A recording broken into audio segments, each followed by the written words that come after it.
สวัสดีทุกคนวันนี้เฮาสิมาเบิ่งบรรยากาศกระเจ้าเฮ็ดเวียกอยู่ในวัดเนาะเฮาสิเอาขนมไปแจกเขาเนาะแบบดีเกินเนาะมื้อนี้โอเคแล้วเฮาก็สิเก็บภาพบรรยากาศเบิ่งว่าบ้านเฮามีความสามัคคีส่ำใดเบิ่งสุดยอดเลยคือว่าเป็นโอกาสดีของพวกเฮาโอเคไปเบิ่งกันมาฮอดแล้วทุกคน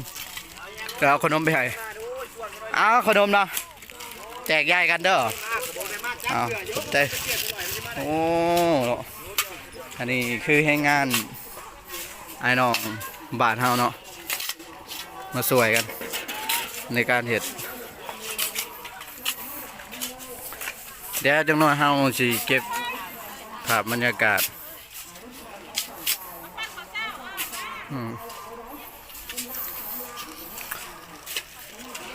เอานี่ห้องในบ้านเนาะเขาแจกขนมที่ว่ามีแต่ผู้หายันลีนะบางคนบาดเฮามีแต่คนดุๆเนาะผู้ลูกหลานทางผู้สุดยอดเลยดิ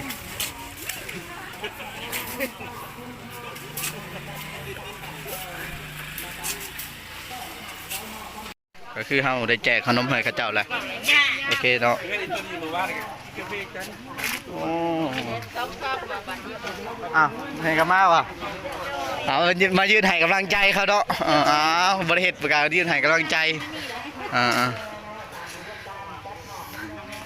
ก็ถือว่ามื้อนี้เฮามีความสามัคคีหลายได้ทุกคนถือว่าพวกต้นญาติโยมเพิ่นมาห่วมถือว่าออกกำลังกายยามเช้าเนาะโอ้อันนี้พวกชายหนุ่มเพิ่นโอ้มีแต่พวกแข็งแห้งได้เพื่อในการสร้างหอศพหลังเก่ากับมันเก่าแล้วก็คือลายผ่าลาปีแล้วแต่รุ่นปูรุ่นย่าพุ่นละก็เลยว่าเพิ่นได้เฮ็ดใหม่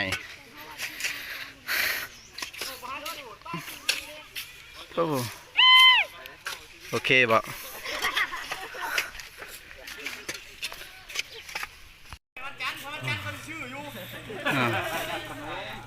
บรรยากาศในการเฮ็ดเวียกเนาะ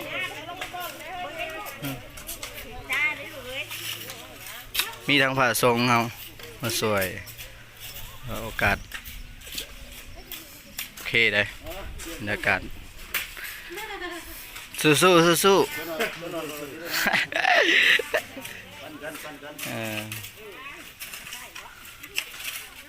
ถือว่า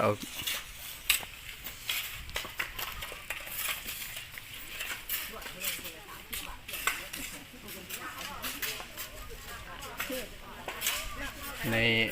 ยังมาบุบดเห็นมาแห่งเต็มเลยดิความสามัคคีเป็นบอนแห่งความสำเร็จเนาะไก่ละนั่นนี่ละว่าหน่อยโอเคคัก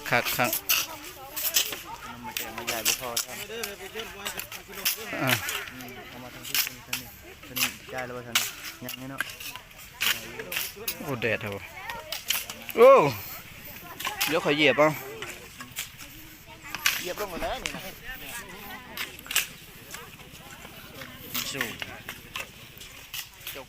นี่ฮะมันส่วนนี้ลงมานี่ส่วนลงมานี่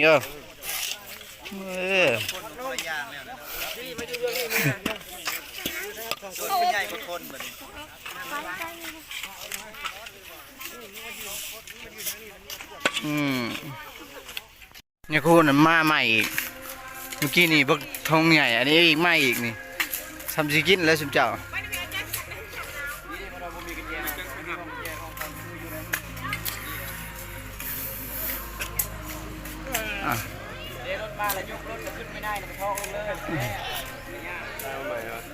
มาใหม่อีกโอ้คนมอดกักใช้ยกขึ้นมาเที่ยวรถชอบจะยกรถขึ้นมาเทิงเลยกันแล้วกัดทั้งนี้กัดสีเต็มละแห้งในทั้งนั้น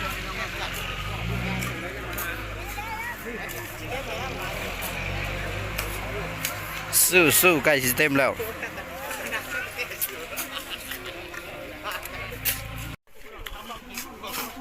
เบาในได้ก็ว่าชวนชายสุดท้ายมีหินนำเนาะหินน้ำไม่พร้อมเด้ไม่พร้อมบ่ได้เด้เนาะคือกันลูกไปซื้อมาแล้วไปได้แมวน้ำหนองฟองเด้บ่จบบ่ได้ซื้อแล้วซื้อเอาไปงัวไปปากเลยแม่แล้วเป็นม้าลูกเป็นผ้าห่มพ่อแล้วเป็นแมวลูกเป็นงัวเลยไปบ้านปู่ชื่อปู่ชาวหมู่ได้ช่องโต2 ตัวมาบ่ช่องตัวแมว2 ตัวแมวเอาเมื่อหมดผมว่านะพันหลุดเองลูกม้าแมวเด้อบ่ขาดบ่แตกเอาดิต้องเบี้ยอะไรเลยถ้าก็เมื่อยทั้งหล่อทั้งในสวนในกับเมื่อยดิถ้าบ่ว้าวได้แห้งเมื่อยได้แบบก้มใส่นะบ่ว้าวได้แห้งเมื่อยได้ไปเลยรถใช้คันชุดถ่ายแล้วมีคำบะหนึ่งเลยไปสวนหนึ่งก้อนนั่นได้คำเด้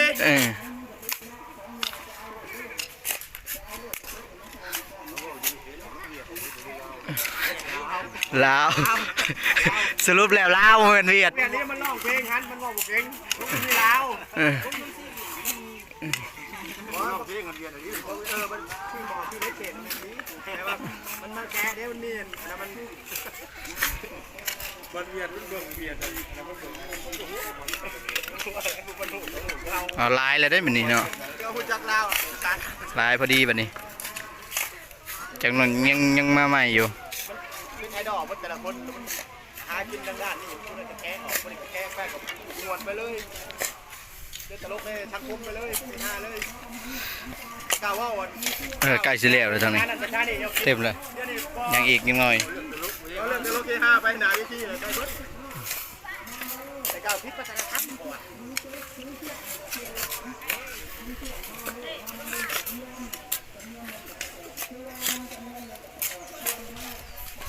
บอกว่าจะจับใหญ่ใช่ไหม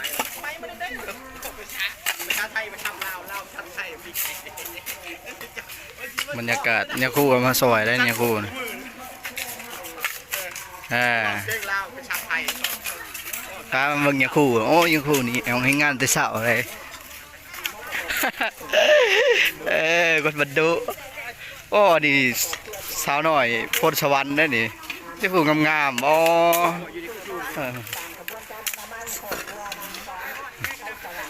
อันนี้ทั้งทีมงานพวกสาวหนุ่มเขาเนาะ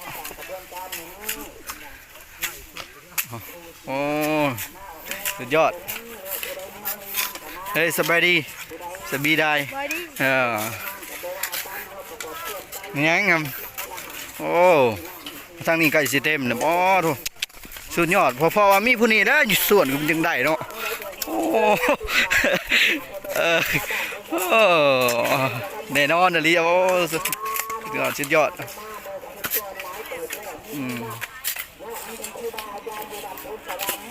พี่น้องสามัคคีแห้งเลยสามัคคีเป็นแห้งผลักดันของพวกเฮาเลยส่วน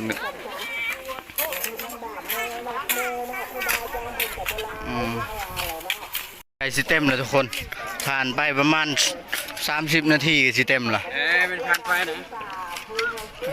ชื่อว่าตอนนี้งานเริ่มทยอยเข้ามาอีกเนาะคือว่าใกล้สิเต็มละยังแต่บอลจั่วนี่ยังบ่ทันได้เต็มยังจังหน่อยก็เต็มแล้วทางนั้นเต็มแล้วเขาเจ้าส่วนเนาะรอเกินมานี่ทางนี้ก็บ่เต็มนี่2 คนส่วนแต่โดนเลยได้นี่อะไรมีแต่ผู้เดียวนี่เห็นส่วนไวๆอันนี้หมอเขาเจ้ายืนอยู่เมื่อกี้นี่ยืนให้กำลังใจโอ้เอาสู้ๆซะ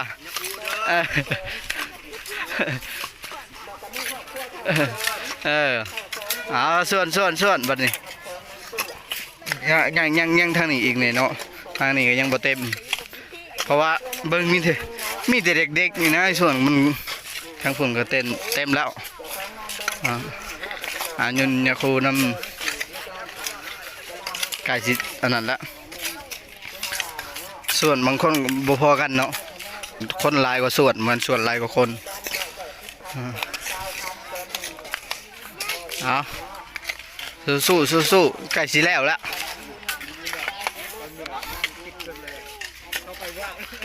ทางนี้เต็มแล้วทางนี้โอ้โธ่แล้วมีแต่วัยรุ่นเนาะเต็มวัยแล้วมีแต่รุ่นอาวุโสเนาะ มีแต่รุ่นอาวุโสดินเต็มวัยเลยท่านี้โอ้อันนี้โมเมนต์ที่เนาะอันนี้มีประสบการณ์หลายทั้งนี้คือกันมีแต่พวกวัยรุ่นอาวุโสเนาะ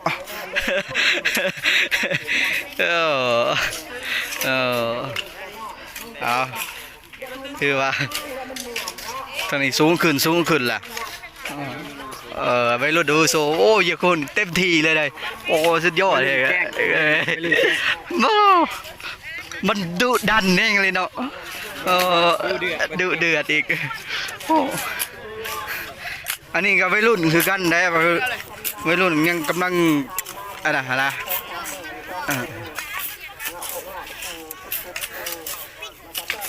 ไก่สิแล้วโอ้นี่คือมุมกว้างเนาะของพวกเขาเห็ดโป้หรือว่าได้ครึ่งนึงแล้วไก่สิเต็มเลยพี่น้องไก่สิเต็มละเบิ่งผู้ใดกะเหื่อออกแล้วนะทีนี้นะผ่านไปประมาณ30 นาทีเหื่อออกบนแหละ ตัวอย่างพอดีโอ้สู้ๆซะเป็นกำลังใจให้โอ้เต็มแล้วตะกี้ยังไม่เต็มเนาะถือว่าเก่งเลยไรกลับเลยบนเหรอยังตีมาเบิ่งทีมงานเด็กๆอีกโอ้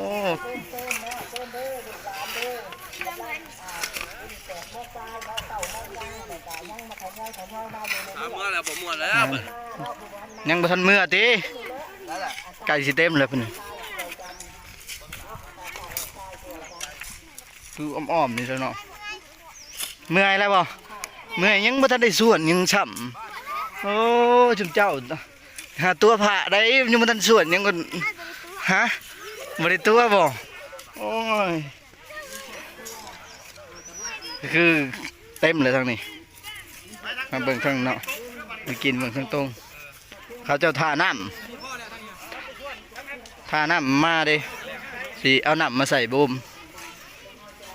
ว้าทุกมันจะได้สุดหล่อเขาเมื่อยอยู่เมื่อยแล้วเนาะโอ้ออกกำลังกายยามเช้าดิบ่ออกเลยเนาะเมื่อยอ๋อสุดยอดเนาะกองทรายบางสูงเราสวดเบิดมองเห็นผู้เดียวเราเลยหลายคนคักพี่น้องโอเคจบไว้เท่านี้ก่อนสำหรับคลิปนี้โอเคเนาะจบลงไว้เพียงเท่านี้ก่อนคลิปหน้าเจอกัน